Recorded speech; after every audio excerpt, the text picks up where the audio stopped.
안녕하십니까. 에듀앙닷컴 운영자 강쌤입니다. 자, 이번 시간에는 2020년 2회차 공존행동기계기능사 동영상 복원 문제 1번부터 한번 보도록 하겠습니다. 문제 1번. 다음 보기의 회로도와 알맞은 영상을 찾으시오 라고 돼 있죠. 일단 영상부터 보고 오겠습니다.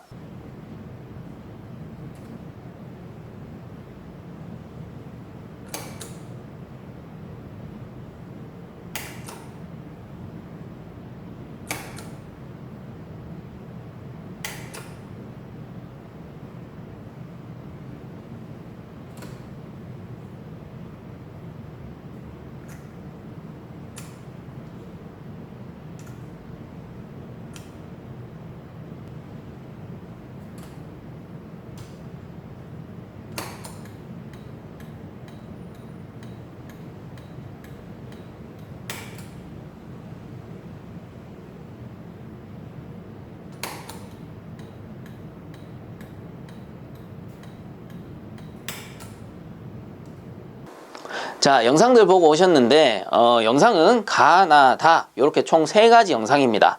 자, 이 영상들을 보고 이 문제에서 보여준 보기의 회로와 알맞은 영상을 찾는 건데 각각의 영상을 간단하게 설명을 해보면 가 영상 같은 경우에는 최초 차단기를 올리고 녹색 버튼을 누릅니다. 그럼 어떻게 돼요? 레드 램프가 점등하게 되죠. 자, 여기서 중요한 거는 녹색 버튼을 계속 누르고 있는 게 아니에요. 어떻게 돼? 한번 눌렀다가 손을 떼죠? 그래도 레드 램프가 점등되어서 유지가 됩니다. 자, 이렇게 유지가 되는 회로를 자기유지 회로라고 불러요. 그 후에 적색 버튼을 눌러서 소등을 시키는 겁니다. 적색 버튼을 누르게 되면 전체적인 전원이 꺼지면서 회로가 리셋이 되는 거죠. 그래서 최초의 차단기를 올린 처음 상태로 돌아가면서 레드 램프가 소등이 되는 그런 원리가 되겠습니다. 자, 그래서 가 회로 같은 경우에는 자기유지 회로다. 이렇게 알아두시면 되고, 자, 그 다음 나 영상 같은 경우에는 차단기 올리고 녹색 버튼 누르는 것까지는 가 영상과 똑같습니다. 어때요? 녹색 버튼 딱 누르면은 레드 램프 점등합니다. 근데 차이점 뭐예요? 눌렀을 땐 점등하지만 손을 떼면 어떻게 돼? 소등해버리지.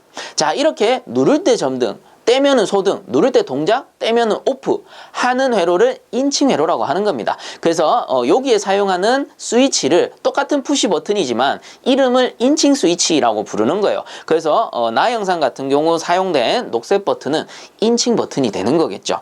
자, 요렇게 알아두시면 됩니다. 누를 때 동작하고 뗄 때 소등하는, 오프하는 요런 회로를 인칭 회로라고 하는구나. 나번은 인칭이고요. 자, 그 다음에 다 영상 같은 경우에는 차단기 올리고 녹색 버튼을 누르게 되면 어떻게 돼요? 녹색 버튼을 누르게 되면은 레드 램프가 켜지긴 켜지는데 어떻게 되는 거야? 깜빡 깜빡 깜빡 깜빡 하는 거죠. 자, 이렇게 깜빡 깜빡 할 때 사용하는 릴레이를 플리커 릴레이라고 합니다. 보통 보면 자동차 깜빡이, 그 신호등에 전면 신호 있죠. 요럴 때 사용되는 릴레이라고 보시면 돼요. 그래서 플리커 릴레이를 사용했기 때문에 다 회로 같은 경우는 플리커 회로가 되는 겁니다. 자, 이렇게 간단하게 3가지 설명을 해봤고요. 그렇다면 여기 보이는 회로는 가, 나, 다 중에 어떤 회로에 속하느냐 해독해보면 되겠죠. 자, 그래서 한번 봅시다. 최초의 차단기로 올리게 되면 아래쪽을 제가 아웃라인이라고 할게요. 아웃라인 쪽에는 어떻게 돼? 전원이 다 이렇게 들어와 있게 됩니다. 자, 그리고 위쪽을 인라인이라고 할게요. 인라인 쪽에도 전원이 이렇게 들어오게 되는데, 자, 각각 접점이 뭐예요? PB 녹색도 A 접점이고 R도 A 접점입니다. 자, 참고적으로 여기서 R은 릴레이의 약자예요. 그래서 릴레이라고 보시면 돼요. 자, 그렇기 때문에 최초의 차단기만 올리게 되면 아무런 동작이 없죠. 자, 이 상태에서 우리가 PB 녹색 버튼을 누릅니다. 자, 손으로 눌러요. 누르게 되면 얘가 이렇게 붙으면서 어떻게 돼? 도체가 붙으니까 전기가 이렇게 들어가겠죠. 자, 이거 B 접점입니다. 그러니까 이렇게 통해서 들어가게 됩니다. 자, 그럼 어떻게 돼? 릴레이 전원이 ON 하게 되는 겁니다. 자, 그래서 릴레이 R이 ON 했기 때문에 릴레이의 A 접점 역시 어떻게 돼? 얘가 붙어서 여자 되는 거겠죠. 그러면 전기가 어떻게 돼요? 이렇게 통하게 되는 겁니다. 물론 이렇게도 통하겠죠. 자, 이렇게 통해 들어가면서 아래 레드 램프를 ON 시키게 되는 겁니다. 자, 그래서 PB 녹색을 누르고 있을 때 전기가 이렇게 쭉 들어가게 되고요. 만약에 여기서 이제 손을 떼게 되면 어떻게 될까? 떼게 되면은 A 접점이 이렇게 열리게 됩니다. 자, 눌렀다 뗀 거예요. 지금 눌렀다가 떼게 되더라도 어떻게 돼? 전기가 이렇게 통하면서 어떻게 됩니까? R의 전원을 유지시켜 주는 거죠. 온 상태로 유지시켜 주기 때문에 이쪽에 RL까지 전기가 들어가게 되면서 어떻게 됩니까? 눌렀다가 내가 뗐는데도 자기 유지가 되는 거죠. 그럼 답 나왔죠? 자기 유지 회로는 가, 나, 다 중에 뭐 있습니까? 가번이었다라는 겁니다. 자, 그래서 이 회로와 알맞은 영상은 가번이 되는 겁니다. 자, 그 다음 2번 문제. 다음 영상을 보고 회로도의 가, 나의 빈칸에 알맞은 기호를 그리시오라고 돼 있네요. 일단 영상부터 보고 오겠습니다.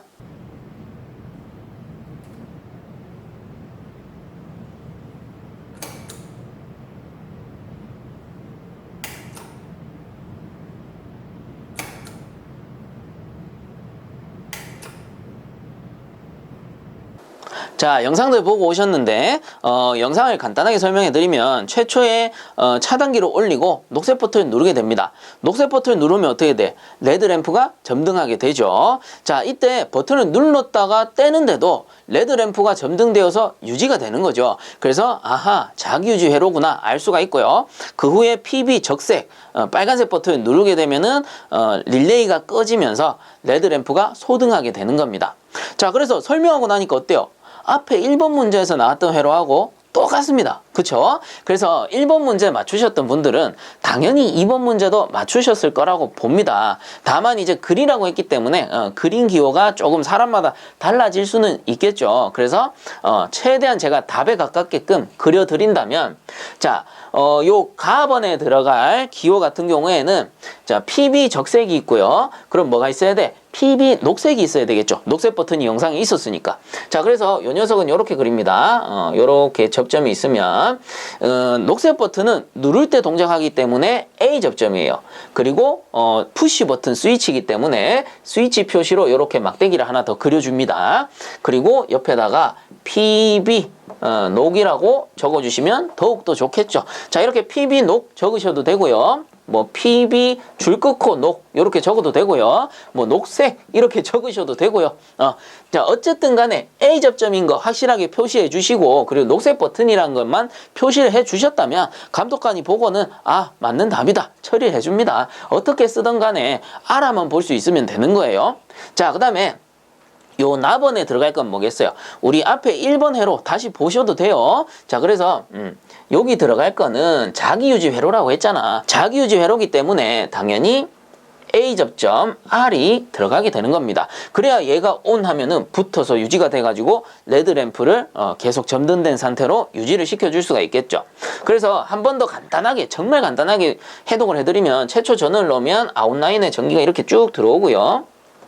자, 그 다음에 인라인 쪽에도 전원이 이렇게 쭉 들어옵니다. 자, 이 상태에서 둘 다 A 접점이니까 최초에는 아무런 동작이 없죠. 자, PB 녹색 버튼을 누르게 되면 얘가 도체가 붙으면서 전기가 쭉 통합니다. 자, 물론 이쪽으로도 통하게 될 거예요. 그래서 누르는 즉시 RL이 ON 되기도 하고요. 요 릴레이가 ON 하면서 어떻게 되는 거야?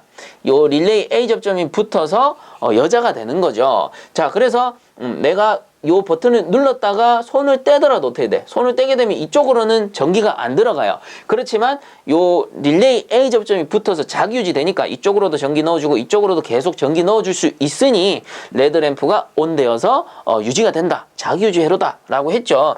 자, 이 상태에서 앞에서는 설명 못 해드렸지만 PB 적색을 누르면 어떻게 되느냐? PB 적색을 누르면 도체가 열립니다. 자, 이렇게 열려버리죠. 열려버리면 어떻게 돼요? 전기가 끊어져 버려요. 그럼 전기가 끊어져 버리면 이 릴레이의 전원이 오프하게 되죠. 얘가 오프하게 됩니다.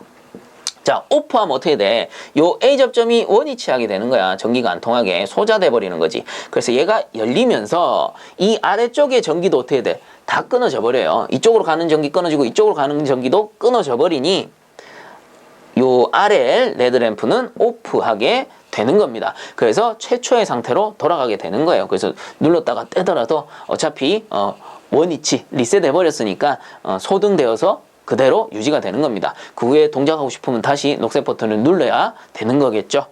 자, 그래서 요 2번 문제의 답은 가번 같은 경우는 PB 녹색 A 접점을 그려주시면 되고요. 그 다음 나번 같은 경우는 릴레이의 A 접점을 그려주시면 되는 겁니다. 자, 그 다음 3번 문제. 다음 영상에서 보여주는 공구의 이름을 쓰시오라고 돼 있네요. 이전에 차에도 나왔었기 때문에 다들 맞추셨을 거라고 생각합니다. 답은 롱노즈 플라이어. 자, 그 다음 4번 문제. 다음 영상을 보고 역화 발생 원인 세 가지를 쓰시오라고 돼 있네요. 뭐 문제만 보고도 답을 쓸 수는 있겠지만 일단 영상부터 보고 오겠습니다.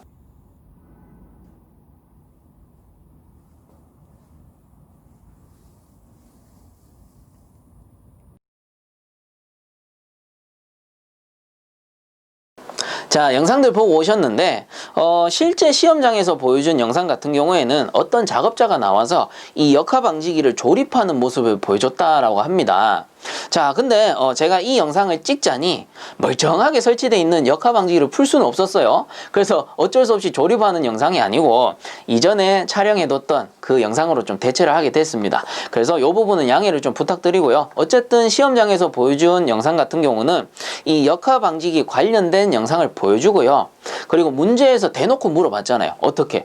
역화 발생 원인 세 가지를 쓰시오라고 대놓고 물어봤기 때문에 여러분들은 역화 발생 원인 세 가지를 잘 정리를 하셔야 됩니다. 그래서 제가 세 가지로 정리한 게 아니고요. 여러분들 좀 다양하게 알았으면 해서 한 5가지 정도 준비를 해봤습니다. 자, 그래서 한번 보면 첫 번째 나오는 게 공급 압력이 부족한 경우라고 해서 나옵니다.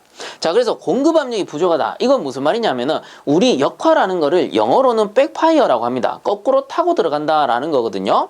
자, 그래서 우리가 그 용접할 때 가스토치가 있죠. 뭐 가스토치, 용접토치 이렇게 부르는데 요런 토치가 있을 때 여기에 손잡이가 이렇게 있을 겁니다. 그래서 위아래로 밸브가 있는데 위에 있는 거는 주로 보면 산소 밸브, 밑에 있는 녀석은 가스 밸브가 됩니다. 그리고 우리는 아세틸렌을 가장 많이 사용하고 있습니다. 실습할 때.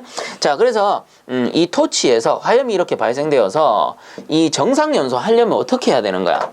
가스 밸브도 어느 정도 열려 있어야 되고 산소 밸브도 어느 정도 열려서 일정하게 혼합이 되어서 분출되어 줘야 되는 거지. 자, 여기에서 일정한 분출 압력이 유지가 되어 줘야지만 이렇게 정상 상태로 연소가 될 수가 있다라는 겁니다. 그런데 이 압력이 어떻게 돼? 이 공급 압력이 부족한 경우에는 제가 뭐라 그랬어요? 백파이어라고 했지. 거꾸로 타고 들어간다. 이 내뿜어주는 압력이 부족하니까 거꾸로 타고 들어가 버리는 거야.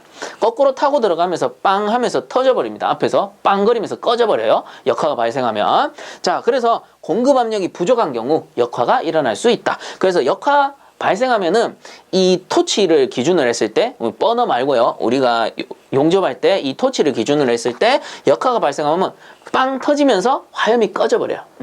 그리고 심한 경우에는 빵 터지면서 역화 방지기에서 가스가 확 뿜어져 나옵니다. 이게 역화 방지기가 없을 경우 이 뒤쪽에 자 예를 들어 여기에 역화 방지기가 있고요. 여기에 가스 용기가 있다라고 합시다. 그러면 역화 방지기가 연결돼 있으면 여기서 역화가 빵 터지면서 일어나잖아요. 그럼 화염이 이렇게 거꾸로 타고 들어가는 거야. 자, 그래서 이 불씨가 이 가연성 가스 용기까지 가면 안 되잖아요. 그럼 터져버릴 거 아니야. 그래서 쭉 불씨가 가다가 여기서 바깥으로 분출돼 버리는 거야. 자, 이게 뭡니까? 역화 방지기. 그래서 원인을 설명하다 보니까 원리까지 설명해 버렸는데 어쨌든 요런 현상을 방지하기 위해서 역화를 방지하기 위해서 역화 방지기를 설치하게 된다라는 겁니다. 자, 그래서 역화가 일어나는 첫 번째 그 원인은 뭐라고요? 압력입니다. 압력. 그래서 공급 압력이 부족한 경우. 그 다음 두 번째는 보시면 화구가 과열돼 있을 때. 그래서 요 화구가 과열되어 있을 때, 온도가 높을 때, 즉 장시간 용접을 하다 보면 이 역화가 더 자주 발생해요. 빵빵빵 터지는 현상이 더 많이, 더 자주 발생합니다. 그 이유는 뭐냐면은 과열 때문이에요. 과열하게 되면은 이 안에는 뭐가 지나다녀? 아세틸렌이라는 가연성 가스가 계속 지나다닌단 말이야. 근데 화구가 과열돼 있다? 그 말은 요게 온도가 높다라는 거죠. 그렇게 되면 어떻게 돼? 얘가 분출해서 연소가 되어줘야 되는데 과열돼 있으면 안에서 연소해버릴 거 아니야. 그러면서 거꾸로 타고 들어가는 역화가 발생할 수 있다라는 겁니다. 자, 그래서 화구가 과열되면 안 되고요. 그 다음 세 번째 보시면 화구가 막혔을 때라고 돼 있죠. 자, 그래서 여기 토치에 요 화구 있죠. 화구. 연소가 최초에 되고 있는 요 화구가 막혀버리면 어떻게 되냐? 막혀버리면 분출 압력이 없어진 거랑 똑같은 거야. 자, 그래서 내부에서 화염이 발생해서 역화가 일어날 수가 있는 겁니다. 자, 그래서 화구가 막혀버려도 역화가 일어날 수 있다. 그래서 우리가 이 가스 용접 하다 보면 모재 화염이 너무 가까이 갔을 때 순간적으로 빵빵 튀는 현상이 많이 발생하죠. 그 이유가 뭐야? 순간적으로 모재랑 닿으면서 화구가 막혀버리는 거야.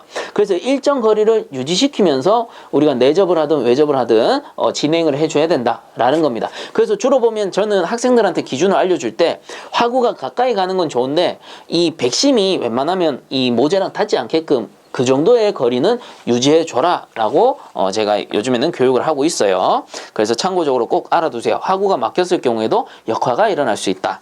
그 다음 네 번째 보시면 점화시 산소가 먼저 공급된 경우라고 되어 있습니다. 자, 점화시 산소가 먼저 공급됐다. 그 말은 일단 화염이 없을 경우 최초에 점화할 때입니다. 자, 그래서 밑에 갈로에 보시면 산소 과잉으로 연소 속도가 증대하므로 역화 발생 위험이 커진다라고 되어 있죠. 그래서 처음에 점화할 때는 가스 밸브를 먼저 열고 화염을 붙인 다음에 산소를 열어서 이 서로 간의 비율을 조절을 해줘야 됩니다. 근데 만약에 산소를 먼저 열고 가스 밸브를 열어서 보통 보면 산소만 열고는 점화가 안 되겠죠. 그래서 어떻게 되냐면은 산소 밸브 열고 가스 밸브 같이 연 상태야. 그래서 같이 연 상태에서 화염을 붙여보면 빵빵빵 소리 나면서 붙어요. 그게 순간적으로 역화가 발생되면서 붙는 거야. 역화가 발생되면서 내부의 분출 압력이 어느 정도 있기 때문에 화염이 앞으로 붙어주는 건데, 예를 들어 분출 압력이 약한 상태에서 산소랑 같이 혼합된 상태에서 스파크 튀어버리면 역화 일어날 수 있습니다. 자, 그래서 항상 처음에 열 때는 가스밸브 열고 불 붙이고 산소 여는 거예요.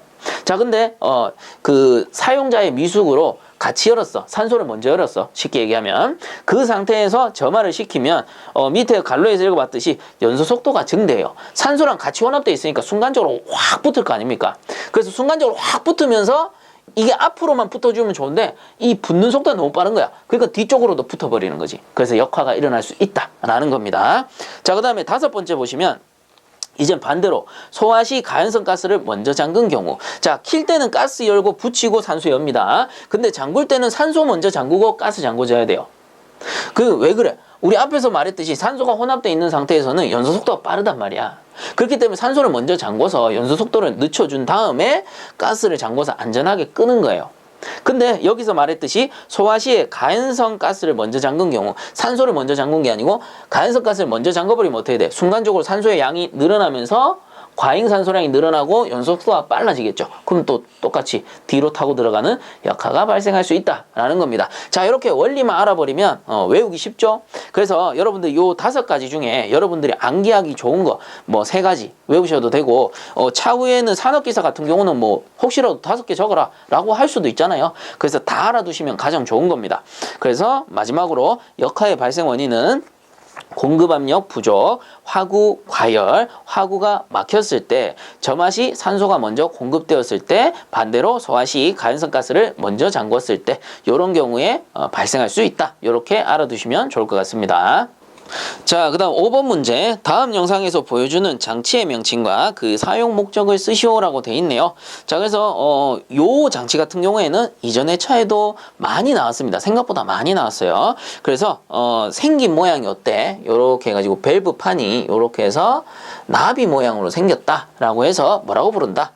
버터플라이 밸브 라고 합니다. 자, 그리고 목적 같은 경우에는 이전에는 제가 유로 개폐라고만 했었는데 이제는 좀 시정을 하겠습니다. 그래서 질문해 주신 분이 계셨어요. 저희 회원분 중에. 그래서 아주 좋은 질문이었습니다. 쌤, 버터플라이 밸브는 유량 조절이 맞아요? 유로 개폐가 맞아요? 라고 이렇게 질문을 해 주시더라고요. 그래서 일단은 뭐예요? 밸브기 때문에 유로 개폐 맞아요. 유로를 열고 닫고 맞잖아요. 밸브니까. 자, 근데 이제 밸브들 간의 특징을 알아보게 되면 뭐 그런 거 있죠. 게이트 밸브는 개폐용으로만 쓰게 되고, 그 다음 글로우 밸브 같은 경우는 유량 조절용으로만 쓰게 된다. 뭐 이런 특징들이 나오는 거예요. 우리가 밸브 간의 특징을 알아보게 되면 비교를 하기 위해서. 자, 그렇다 보니까 버터플라이 같은 경우에는 밸브 간의 특징으로 들어가게 되면 유로 개폐뿐만 아니고요. 뭐가 나오는 거야? 유량 조절용으로 사용이 된다라는 겁니다. 자, 그래서 앞으로는 여러분들 버터플라이 밸브라고 하면은 유로 개폐 및 유량 조절용 요렇게 답을 써주시면 좋을 것 같고요. 그리고 버터플라이 밸브에 대한 특징 같은 경우는 제가 참고 사항에다가 쭉 길게 서술해서 남겨뒀습니다. 혹시나 헷갈려 하실까봐. 그래서 한 번씩 더 읽어보시고 답 쓰실 때는 요렇게 작성을 해주시면 좋을 것 같아요. 자, 그 다음 6번 문제. 다음 영상에서 보여주는 기류 형식에 따른 치출구 명칭과 그 종류를 쓰고 특징 2가지를 쓰시오라고 돼 있죠.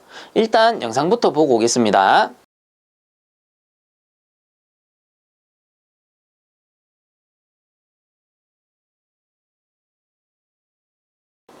자, 영상들 보고 오셨는데 영상에서 보시면 그 실 안에 들어가서 위쪽 천장 가까이 있는 벽을 확대합니다. 그리고 마지막에 그 치출구를 보여줘요. 그래서 이 치출구 같은 경우는 이번에 좀 논란이 있었죠. 왜냐하면 이 치출구는 과거에 사용되고 요즘에는 생산 자체도 잘 안 된다라고 합니다.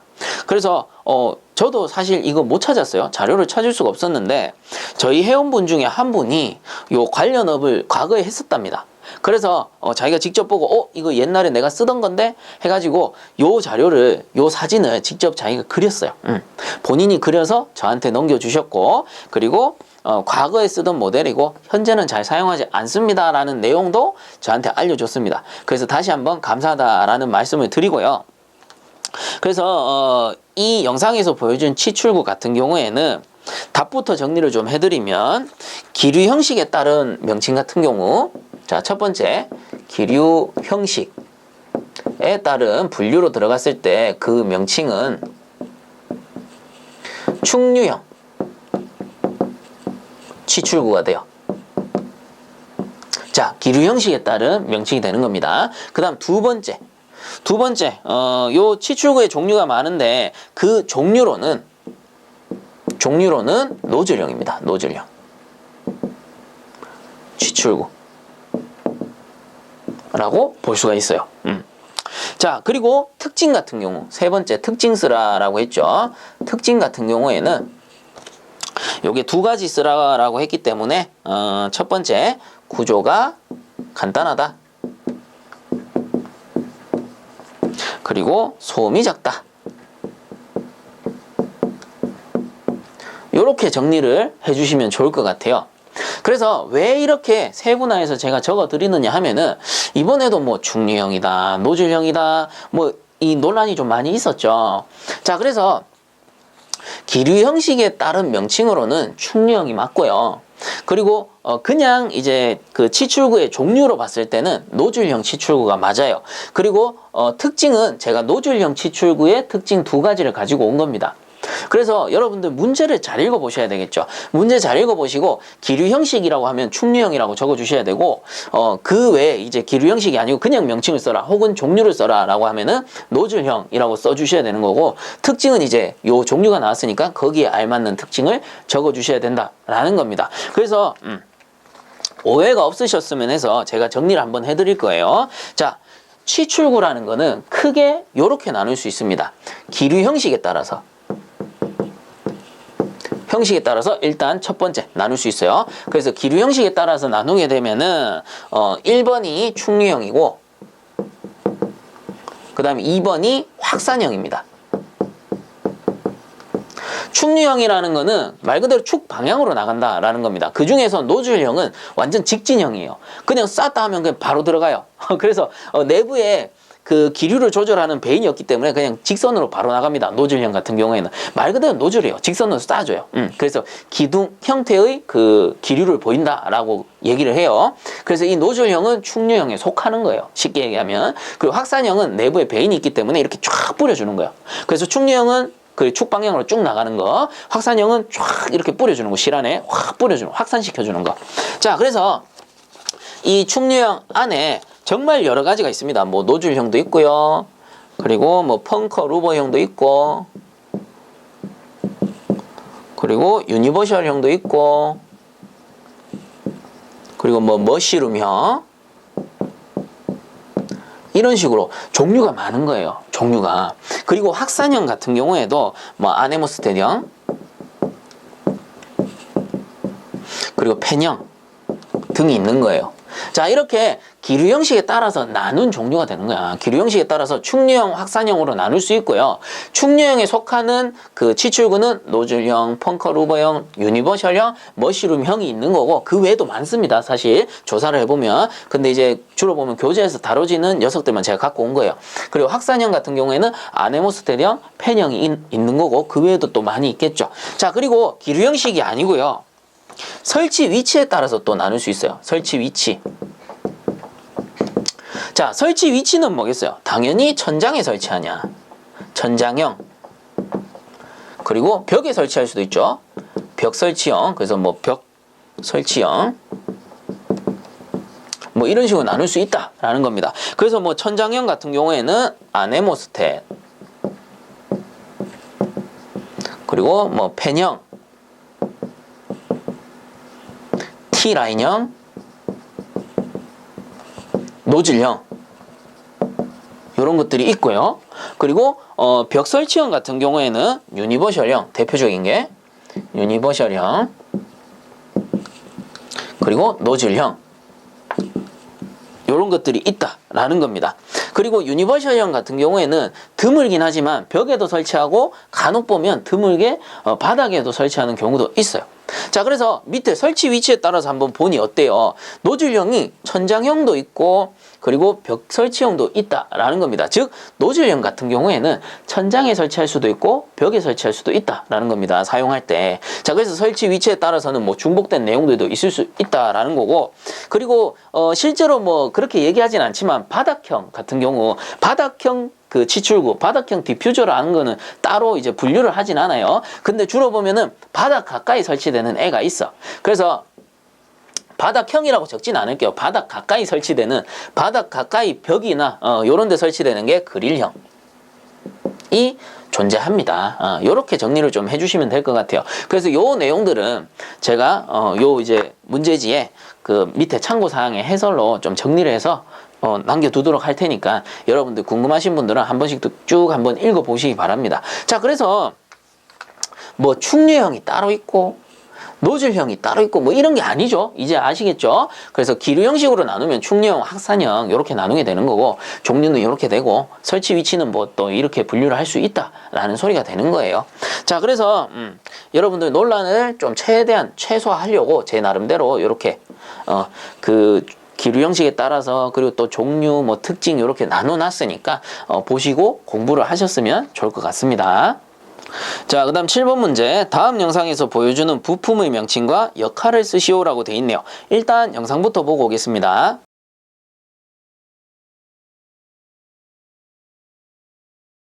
자, 영상들 보고 오셨는데 이 문제 같은 경우는 이전에도 한번 나왔던 문제죠. 그래서 명칭 같은 경우는 코어 셀 필터 드라이어가 되겠고요. 그 역할 같은 경우는 냉매 액관에 설치하여 냉매 중 혼합된 수분을 제거한다. 여기서 키포인트는 뭐예요? 수분을 제거한다 라는 내용이 되는 겁니다. 자, 그래서 드라이어라는 거는 압축기, 그 다음에 응축기가 있고요. 응축기를 지나면 수액기가 있죠. 수액기 요렇게 액을 담았다가 길다란 배관으로 연결해서 요렇게 액만 팽창 밸브 쪽으로 보내주게 되는데, 주로 보면 드라이어라는 녀석은 수액기 다음 단에 요렇게 설치를 합니다. 그래서 내부 구조로 치면 필터도 요렇게 있고, 그리고 내부에 어떤 물질이 있죠. 주로 보면 실리카겔과 같은 수분을 잘 흡수할 수 있는 물질이 들어 있습니다. 그리고 이렇게 지나가면 뭐 사이트 글라스도 있고 전자밸브도 있는데 지금 문제에서는 필터 드라이어에 대해서 얘기를 하는 거니까 자, 이렇게 놓고 한번 봅시다. 자, 그래서 이 드라이어의 주 목적이 뭐예요? H2O라는 수분을 제거해주는 그게 목적이에요. 물론 필터링도 할 수 있습니다. 요 그물망이 있기 때문에 필터, 이물질도 제거할 수 있고 수분도 제거할 수 있는데 주된 목표는 결국은 수분 제거다라는 겁니다. 그럼 수분 제거 왜 해줘야 될까? 이런 거예요. 우리 프레온 냉동장치, 프레온 냉동장치는 프레온 냉매를 사용한 냉동장치죠. 프레온 같은 경우 수분이 하합하게 되면 내부에 산을 발생시킵니다. 그럼 산은 동을 깎아버려요. 그래서 동이 산에 엄청나게 약하거든요. 그래서 동을 깎아버리니까 동가루가 발생하죠. 동가루가 발생하고 이런 동가루가 장치를 순환하면서 어딘가에 붙어버려요. 그런 걸 동부착이라고 하죠. 동부착 현상이 발생하게 됩니다. 그래서 이 동부착이 발생하면은 좁은 구멍 같은 경우는 막아서 폐쇄해버리죠. 순환이 안 됩니다. 냉동장치가. 그리고 압축기 같은 데 들어가 버리면 이 피스톤의 움직임을 방해해버려요. 그래서 압축기를 고장낼 수도 있는 겁니다. 자, 그래서 프레온 냉동장치 수분 아주 안 좋아요. 아주 안 좋아. 자, 그리고 암모니아 냉동장치도 마찬가지.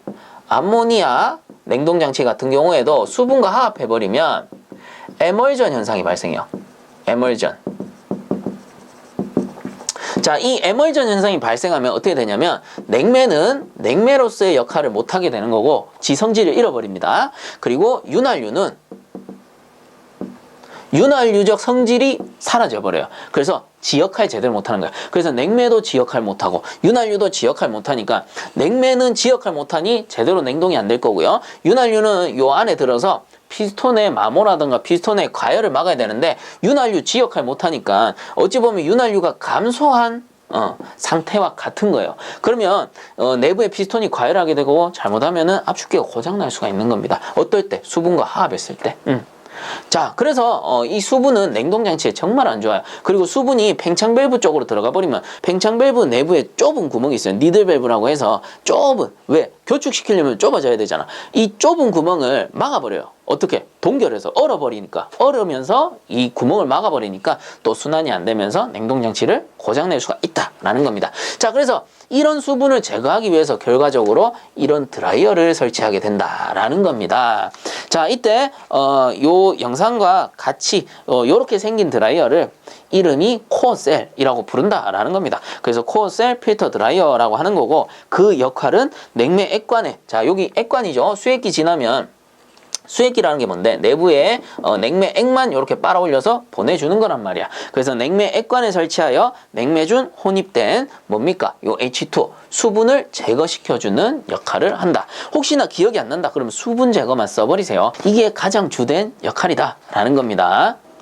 자, 그 다음 8번 문제. 다음 영상을 보고 가나의 명칭을 쓰고 가장치를 지날 때 냉매의 엔탈피 변화를 쓰시오라고 돼 있네요. 일단 영상부터 보고 오겠습니다.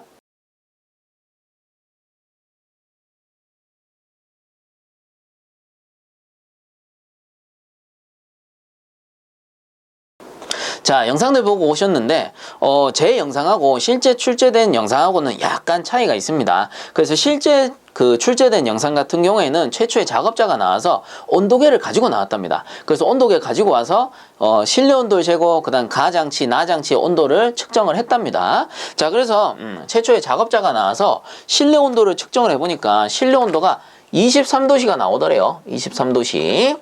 그리고 가장치, 그 다음 장치, 가장치를 이제 온도를 측정해 보니까 얘가 온도가 한 37.1도씨 정도가 나오더라라는 겁니다. 그 다음에 나장치의 온도를 측정을 했겠죠. 나장치의 온도를 측정해 보니 대략적으로 한 14도씨 정도 나오더라라는 거예요. 자, 그래서 이렇게 냉동 사이클을 주고 가장치, 나장치의 온도를 줬다면 가장치와 나장치를 쓸 수가 있어야 되겠죠. 이제는 제가 냉동 사이클 몇 번이고 설명을 해드렸잖아요. 자, 그래서 이렇게 이제 냉동 사이클이 있을 때 요 그림은 당연히 압축기고요. 사진 보셔도 아실 거예요. 압축기 어떻게 생겼는지 대부분 그렇게 생겼으니까. 그래서 압축기를 기준으로 두고 가와 나장치가 있는데 가와 나장치 같은 경우에는 구조는 똑같죠. 그래서 구조가 똑같은 게 뭐예요? 냉동장치 4대 구성 요소, 압축, 응축, 팽창, 증발 중에 구조가 같은 거는 응축기와 증발기밖에 없습니다. 그래서 구조가 같은데 이제 운전 시에 온도가 달라지는 겁니다. 그래서 고온측에 있는 게 응축기와 증발기 중에 뭡니까? 당연히 응축기가 되겠죠. 그래서 온도가 높은 쪽이 응축기가 되는 거고, 그리고 온도가 낮은 나 쪽이 뭡니까? 당연히 증발기가 되겠다라는 겁니다. 자, 그리고 한 가지 더 물어봤어요.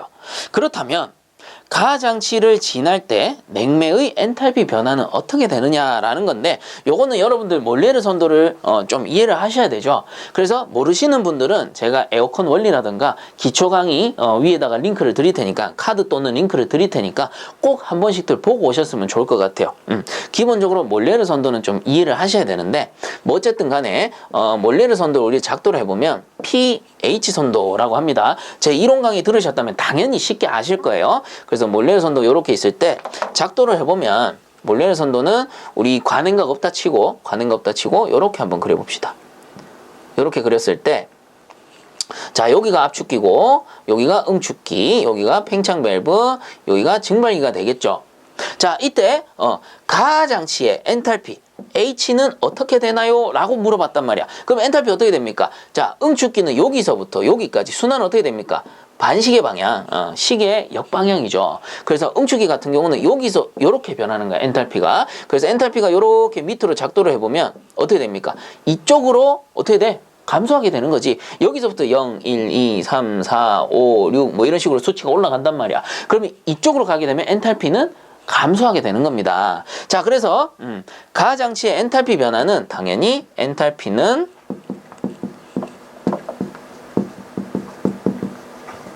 감소한다. 이렇게 정리를 해주시면 되는 겁니다. 만약에 증발기 물어봤어. 자, 나장치 엔탈피 변화는 어떻게 됩니까? 나장치 뭐야? 증발기지, 증발기. 증발기 같은 경우 어떻게? 엔탈피 이렇게 내려오니까 요렇게 이동할 거 아닙니까? 그죠? 반시계 방향이니까. 그러면 엔탈피는 여기서 요렇게 진행이 되니 엔탈피 변화는 증가한다. 증발기일 경우. 요렇게 정리를 해주시면 되겠죠. 그래서 요 구성 사이클을 이해를 하고 있느냐 못하고 있느냐 요런 거를 이제 알아보는 문제가 될 것 같습니다. 자, 그래서 다시 한번 정리하면 가장치의 명칭은 응축기, 나장치의 명칭은 증발기, 그리고 가장치의 엔탈피 변화는 감소한다. 요렇게 정리해 주시면 되겠습니다. 자, 그 다음 9번 문제. 다음 영상에서 보여주는 장치의 명칭을 쓰시오라고 돼 있네요. 자, 요 장치 같은 경우는 차단기는 차단기인데 정확한 명칭은 배선용 차단기가 됩니다. 자, 그래서 혹시나 차단기만 쓰신 분들은 제가 여쭤보니까 부분 점수 인정될 수도 있다라고 하니 이왕이면 정확하게 배선용 차단기라고 작성을 해주시면 좋을 것 같아요. 자, 그 다음 10번 문제. 다음 영상에서 보여주는 장치의 명칭을 쓰시오라고 돼 있네요. 우리 앞에서도 그대로 나왔었죠. 답은 유니트 쿨러, 그리고 뭐 강제 대류형 핀콜식 증발기라고 쓰셔도 됩니다. 둘 다 같은 내용이니까. 근데 이왕이면 외우기 쉬운 게 뭐예요? 유니트 쿨러가 되겠죠. 그래서 요 그림 나오면 유니트 쿨러 이렇게 적어주시면 좋을 것 같습니다. 자, 이렇게 해서 이번 영상도 마치도록 하고요. 소중한 제보해주신 우리 회원님들 모두 감사드립니다. 자, 수고들 많이 하셨습니다.